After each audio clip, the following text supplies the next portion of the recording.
What if I told you that ancient kings feared the sky so much that they would sacrifice someone else to take their place, just to escape a curse? This isn't a myth. This is history. And it happened in the mighty empire of Babylon. Thousands of years ago, the Babylonians became some of the earliest astronomers. They could predict when the sun would disappear behind the moon, what we now call a solar eclipse. But instead of celebrating their knowledge, they feared it. Because to them, an eclipse wasn't just an astronomical event. It was an omen, a warning that death and disaster were coming for the king. And their solution? A chilling ritual that would ensure the real king survived at any cost. When an eclipse was predicted, panic spread through the royal court.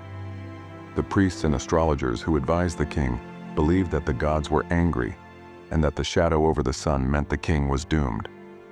So, they devised a plan.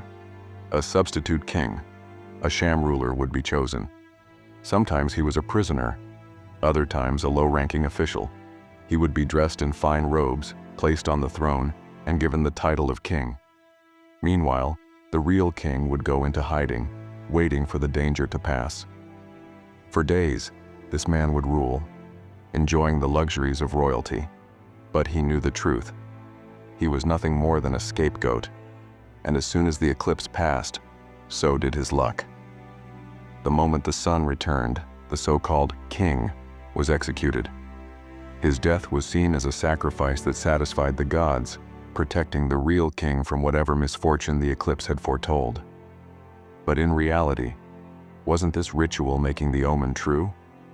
The belief that the king would die led to the death of a king, just not the one originally intended.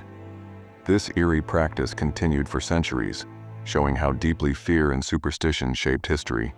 Today, we understand the science behind eclipses, but back then, the Babylonians' knowledge of the stars was mixed with fear of the unknown.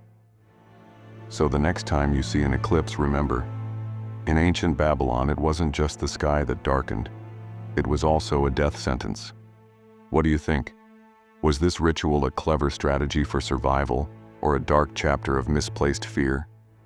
Let me know in the comments, and subscribe for more amazing informative videos.